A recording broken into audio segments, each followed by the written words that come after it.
Welcome to Life on the Other Side, stories from prisoners, their families, and those helping them find justice and redemption with Alec Klein. This podcast is sponsored by Republic Book Publishers, which brings you books tackling the important issues of the day, and the new book Aftermath, When It Felt Like Life Was Over by Alec Klein. For more information, please check out republicbookpublishers.com. This is part 2 of the podcast with Dave Woodward, who was convicted of first-degree murder and was sentenced to life in prison before he was later released on probation. There was a lot of thinking that went into our marriage. Sounds both practical, but more than that. I mean, you said you loved each other. There was more to it because we were in love, but the basis of it was practicality.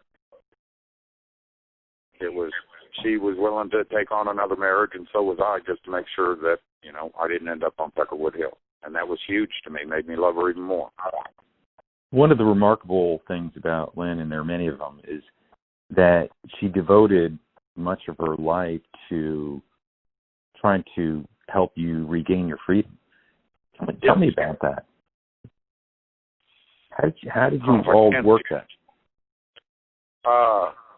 There's only so much that you can do from inside, and I was doing what I could do, and most of what she did was done before my sentence. No, I actually not, because she did more afterwards.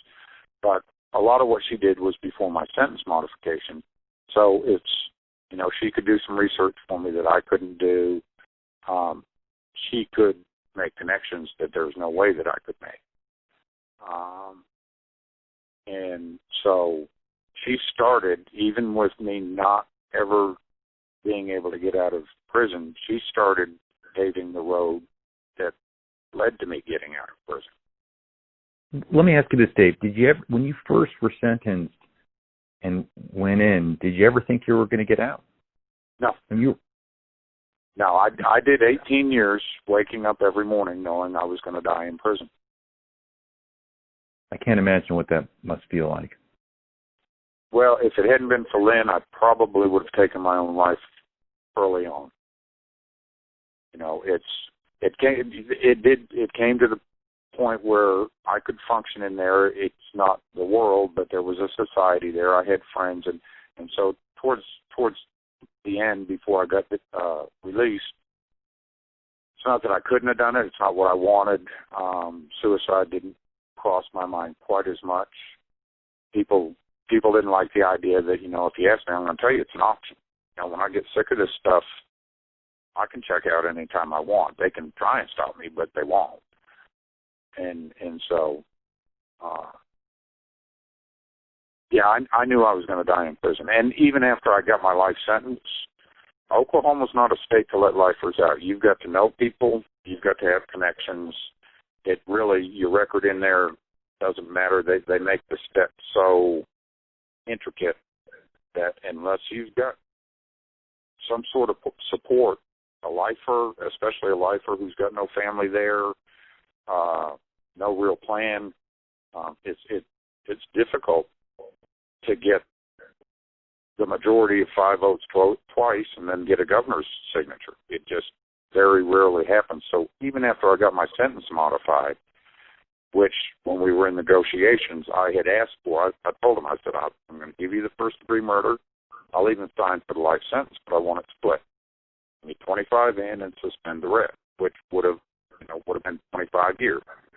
When we were at trial, I took the stand and I told the jury, I did this. I can see doing 20 or 25 years for it. I said, but, I don't know that I deserve to die for it. In the end, when I walked out the door, it was 25 years, 7 months, and some change.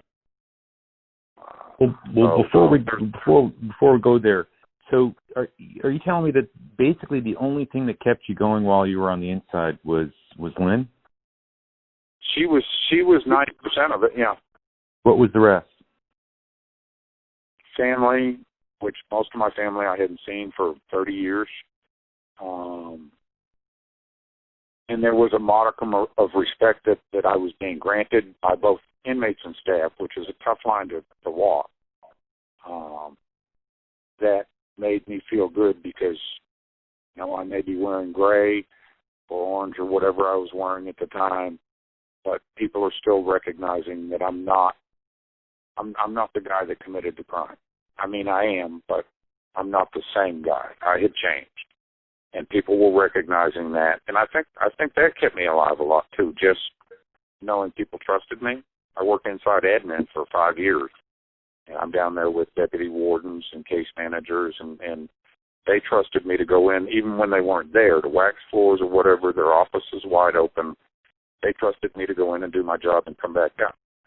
They trusted me to go in there, and the first thing when I was hired, I didn't want the job. I didn't want to be working around staff. And when I met with the deputy warden that hired me, he was an ex-Marine, and I had hair down to the middle of my back. I went down there with my hair all the way down. I did not want him to hire me. And so we're talking, and he said that one of my case managers, who actually was the guard that gave me my first write-up, her and another mental health worker had suggested me. And he's like, I really need somebody down here. And I told him, I said, well, we'll have to come to an agreement. I said, you can never ask me anything that goes on the yard. I said, I don't care what it is. I can't be put in that position. He said, fair enough. He said, you don't take anything that you see, hear, or witness inside admin out to the yard. And I said, okay, we can see if this will work. And it worked very well. They treated me well, and I busted my butt for them. Dave, let me ask you this. You said that certain things got you through. What about faith? Did faith play any part in your journey in prison? Faith was huge. God's the only one that got me. I mean, Lynn had her. She did all the legwork, but there's no other reason that I walked out those prison doors than God, and faith did get me through. Lynn taught me how to embrace that faith. She taught me, I was raised Episcopalian, so I know the rites and everything else. But you can do that stuff by rote, and you just don't feel it. Lynn helped lead me through what brings you to saying. Instead of just saying the words, listen to what you're saying. Think about who you're talking to when you're saying it. And so, no, faith, I always consider that just a part of it. As far as percentages go, I mean, I don't know that you can ever give enough percentage to God. What were the words that you were hearing? What were the words that you were saying that actually meant something in terms of your faith? Well, I mean, just take the Lord's Prayer or take the confession of sin. And that's one of the things I like about the Episcopal Church is that you have those things, and when you can't come up with them yourself, there's some words that you can say that are going to find your meaning. The whole Book of Common Prayer, I read through it. I did one Easter in DU on that dirty UA, and I had one of the most profound religious experiences of my life. I mean, I felt God. I saw him. He was there with me. My faith was strong inside, and my faith is strong outside. I do know, I recognize and realize the fact that this is a God thing. So, Dave, how in the world did you go from a life without parole sentence where you knew you were going to die in prison to actually getting out of prison? Tell me about that. That's a remarkable fact. Well, it's remarkable, but I think that way was kind of paved also. I had a public defender going to trial, and Barry Albert, who is passed now, and his son Johnny. And people can complain about public defenders all they want, but those guys worked very hard for me, and we all knew I was going to get convicted.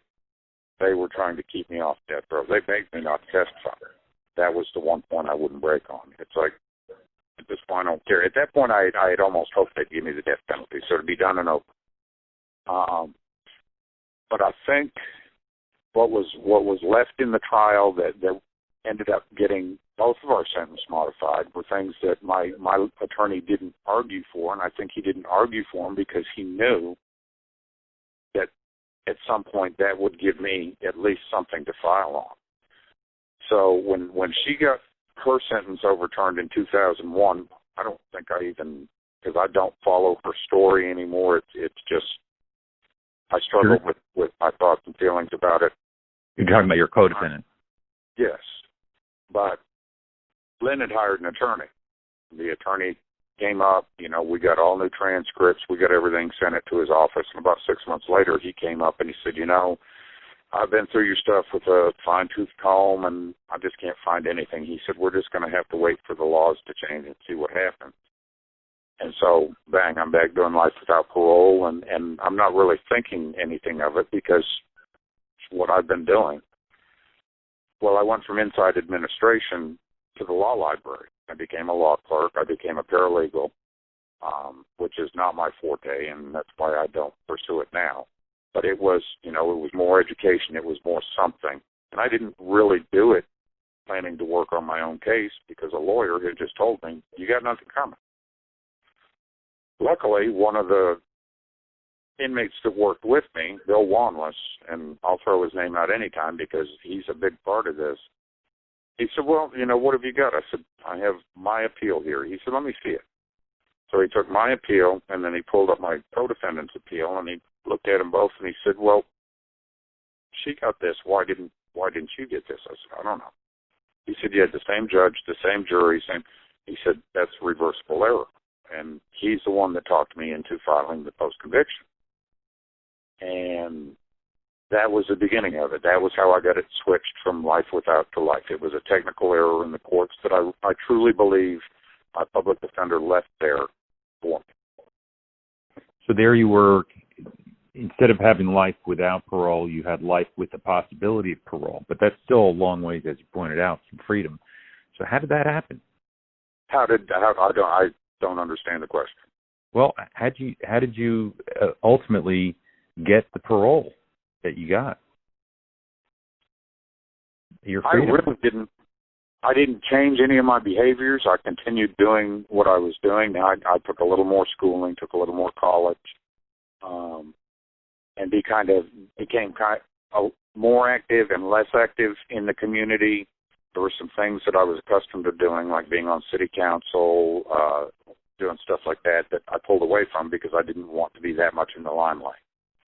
But there are other things that I continued doing that I knew that, whether they helped me or not, I'd go over and work on MHU. I'd help the guys write letters that weren't locked down. I'd do stuff that was recognizable.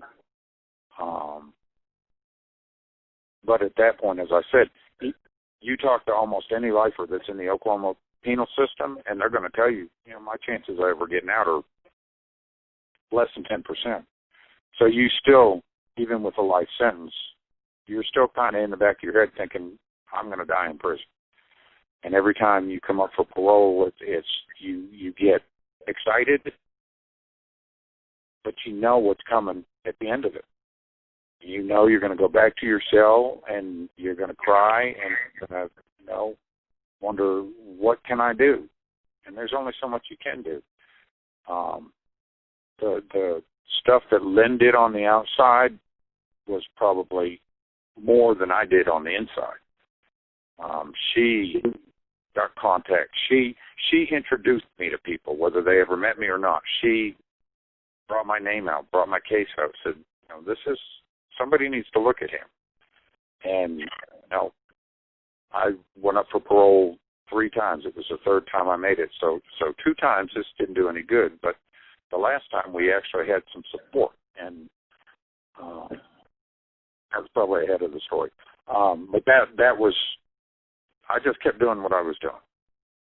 I knew in my heart that who I was, not that I deserved to get out, but if they were going to let anybody out, I was going to be one of their better chances at success. And I just had to pray that eventually somebody would recognize it. And the key was, Dave, what was the key in that successful parole? Timing and a politician who actually kept one promise that he made to his constituents. The contacts that we had made, they were ready to go in guns blazing if I got denied. course, they couldn't have done anything at first stage or second stage, but if I'd made it to the governor's, if he had denied me, they were ready to go in there and say, why'd you do that? The parole board that I ended up going in front of, the man who prosecuted me, his son was on that board. It had a DA, it had a victim, it was basically a stacked board. And I had gotten 2 votes the previous 2 times. Well, 2 votes the first time. I got no votes the second time. The third time, I managed to get 4 out of 5 votes from that parole board. He was the only holdout. And so that brought me to second stage where I made a personal appearance. One of the people on the parole board knew my story, Adam Luck. And though he could not take sides, and I don't know whether it would have been borderline, whether he needed to recuse himself, but so that was an ally, although he was still, he was in the system enough to where you don't really expect much. In the end, I went in front of the 5-person parole board for a personal appearance, and I got all 5 votes. Wow. Somebody had looked at what I did or heard something, but they decided, okay, whether it was we think he should get out or whether it was we're going to leave it on the governor, I don't know, but they passed me on. When did the governor sign the order releasing you? This is a very interesting story here because I came up at the end of the year. My first parole date was in October, and I should have come up for a personal appearance in November. Well, they were having issues with the parole board, and so I was put off a month. I didn't go up until December. By the time I came up for my personal appearance, Mary Fallon, who had never signed, I don't think she'd ever signed a lifer. Nobody expected her to. All of a sudden, she signed like 4 or 5 lifers. And they're getting ready to change offices, and all I can think is I want on her desk. I was sure she was going to sign my parole. And by the time we made enough calls and got in touch with her office, we were told, she's done signing anything. It's going to be on the new governor. And so you've got a brand new governor coming in who's not seen any parole cases, but he had told his constituents that if I get elected, if the board sends them to me, unless there's something that stands out, he said, I'm going to sign them. How many politicians actually stand by what they say when they get in office? If I wasn't the first murderer that hit his desk, I was within 1 or 2. And all I could think is, this guy's never going to sign this. He's never going to take a chance on that. And he came out and stood by his word and signed it. And I don't know the man. I don't know his background, but I've got all the respect in the world for doing what you said you were going to do. And yeah, a lot of that's because I'm sitting out here because of that. But it was a hopeful, joyful, scary time. Making it by first stage, that gives you an upbeat lift and you feel good, but you still got that dread in the back of your head. When I went up for the personal appearance, the inmate has to step out while the panel makes their decision. And so I'm standing out against the wall, and when they were done voting, the parole investigator turned around and looked at me and shook his head, and I thought I was going to faint. I had my best friend James and my priest, Father Rick, one on each side of me, and neither one of them thought I was going to make it. This is a man of the cloth and somebody who truly believed in me, but we all knew the system. I wasn't going to make it. And so I come out, and they're not supposed to give you this information, but I did have enough respect from the staff where sometimes you get a few perks, and one of the perks was the case manager coordinator who got outside the door, and I said, so can you tell me how many votes I got? She said, you got 3. And so I was overjoyed with that. And I called Lynn later that evening, and I said, so, who didn't vote for me? She said, what do you mean? I said, well, I got 3 votes. Who were the 2 no? Because I dropped 1 at that point. I'd gotten 4 the first time. Now I'm only getting 3. She said, you didn't get 3 votes. She said, you got all 5. It was amazing. And once the governor signed, it kind of became a whirlwind because nobody expected him to sign. And so nothing had been done that was supposed to be done. And at the end of it, they had like 10 minutes to get me off the yard before I could have filed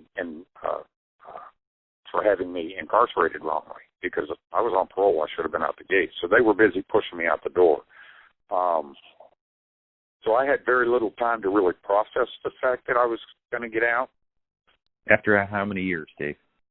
25 years, 7 months, and I think it was 14 or 16 days, something like that. Wow. Quarter century. A quarter of, almost half my life. Must have been just overwhelming. It really was. Luckily, doing what I was doing in there, I didn't watch the news and stuff like that, but I stayed abreast of enough of what was going on, and my job for the last 5 years was working with computers. And so I wasn't really afraid of the technology coming out, but, you know, the world changes a lot in 25 years. That's for sure. Tell me, Dave, what's it been like now that you're out? What's life like on the other side? It's almost a little scary because I transitioned almost seamlessly.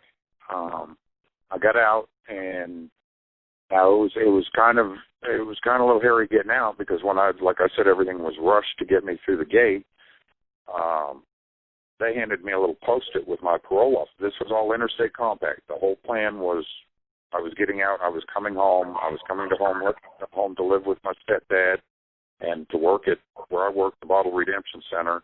And that's a big part of how I got out. It's when you're 55 years old and you can go to people and say, I have a job, I have a home, I have a community that supports me. That does make a big difference in their decision.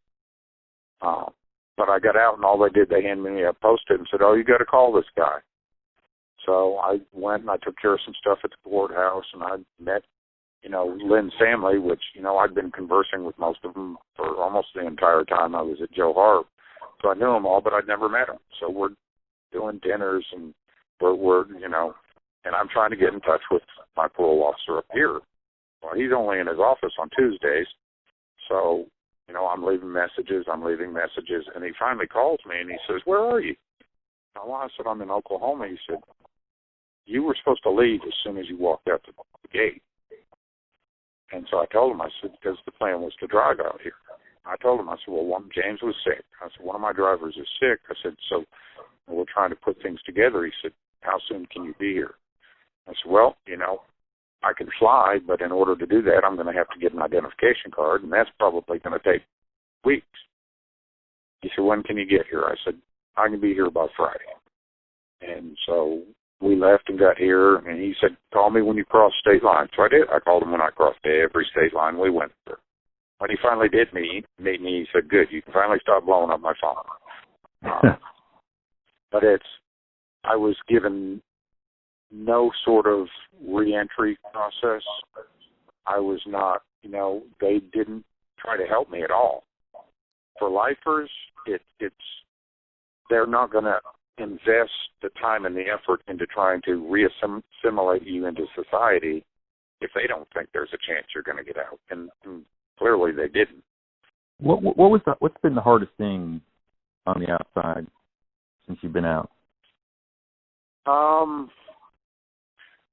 Really, not much. I mean, I've had a death in my family and dealt with a few things like that. But as far as the reentry, and my family has had my back 1,000%. They've been behind me the whole way.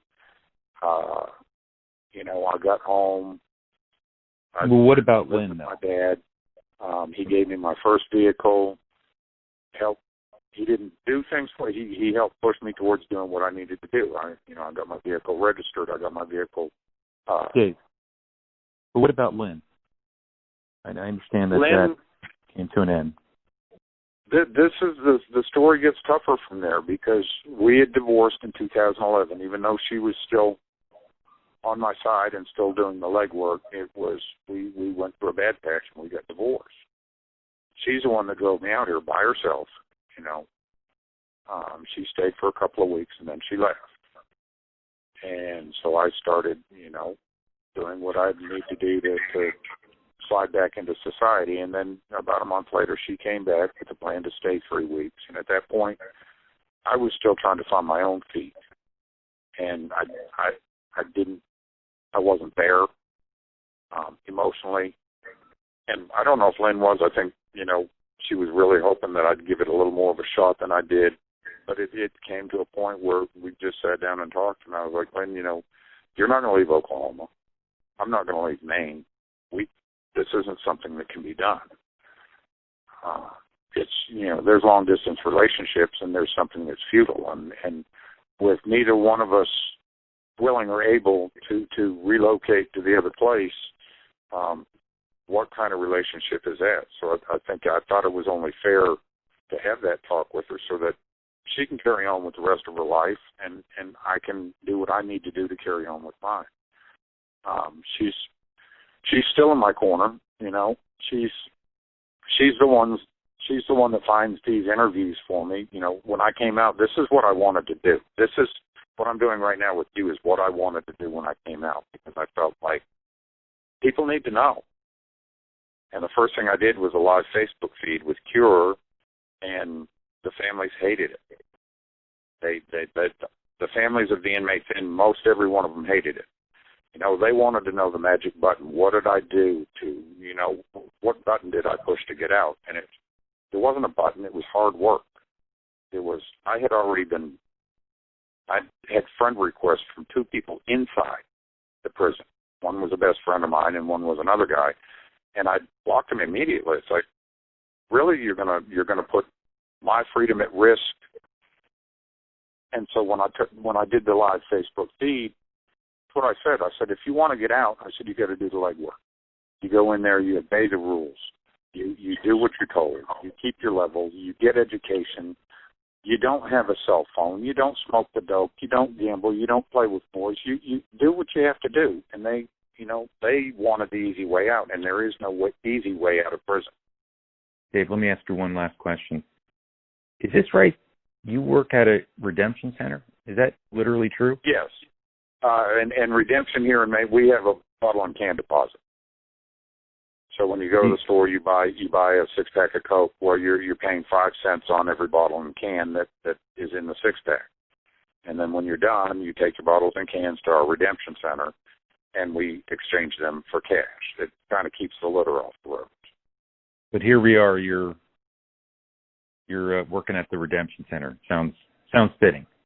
It's a good job. It's not, none of us are going to get rich doing it, but it's a family business. I work for my dad and my sister. Sometimes we have business, sometimes we don't. This coronavirus has really been tough on everybody.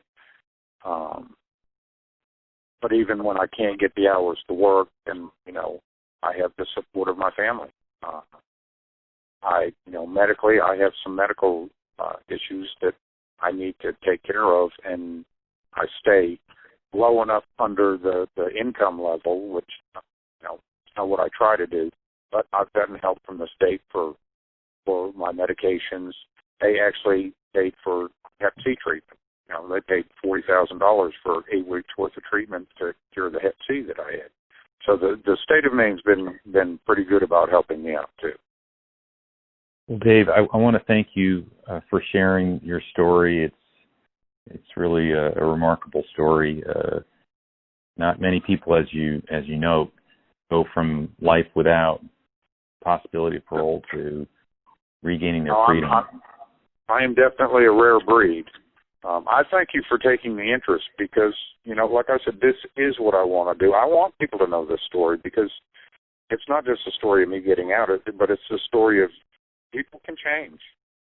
And that's for the people outside. For the people inside, what I had always hoped to portray to them is the fact that it doesn't matter how far down you get. I was at rock bottom. I was facing the death penalty, and my life was over. And had I given up hope, my life would have been over. And that's my message: is just don't give up hope. Just work harder. And if it happens, it was meant to. But you've got to always believe that it's meant to. Well, I think that's a beautiful point. Hope. This podcast is sponsored by Republic Book Publishers, which brings you books tackling the important issues of the day and the new book Aftermath, When It Felt Like Life Was Over by Alec Klein. For more information, please check out republicbookpublishers.com. Thank you for joining us today. Please stay tuned for our next podcast involving stories from prisoners, their families, and those helping them find justice and redemption. And please subscribe to the Life on the Other Side podcast on iTunes.